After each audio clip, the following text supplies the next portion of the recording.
কিছুই না করতে পারে তাহলে ওদের পিছে আমরা যে এত কোটি কোটি টাকা খরচ করতেছি আমরা কি ওদের কাছ থেকে ওই টাকা ফেরত চাচ্ছি নাকি? ফেরত দাও। বিপিএল চলাকালীন ক্রিকেটারদের নিয়ে বিসিবি পরিচালক এম নাজমুলের বেফাঁস মন্তব্য, ক্ষোভে ফেটে পড়েন ক্রিকেটাররা।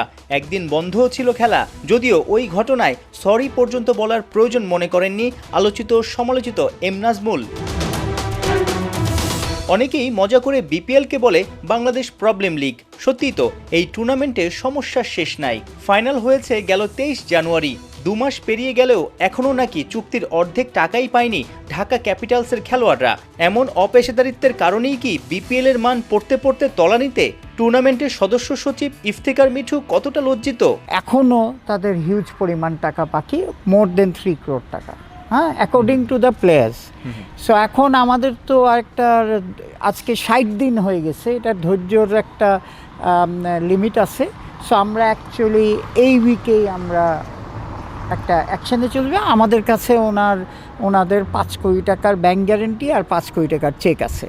সো সুতরাং ওনারা যদি এর মধ্যে আজকালকের মধ্যে টাকা না দেয় তাহলে তো আমাদের অন্য পন্থায় যেতেই হবে। ক্রিকেট আঙ্গনে এমনও শোনা যাচ্ছে বকেয়ার টাকা না দিয়ে উল্টো মিথ্যাচার নাকি করছে ঢাকা ক্যাপিটালস ম্যানেজমেন্ট। ক্রিকেটারদের মুখ বন্ধ রাখার কিংবা মিথ্যা বলার জন্য প্রলোভন দেখাচ্ছে, চাপও নাকি দিচ্ছে ওরা। এসব কি বিপিএল কর্তৃপক্ষের কানে গেছে?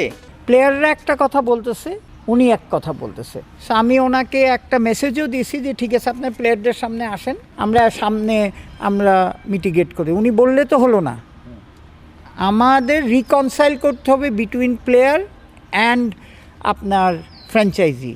আমরা প্লেয়ারদের কথাই শুনবো। বিপিএল শেষ হইয়াও হইল না শেষ, ডিপিএল শুরুর খবরই নাই।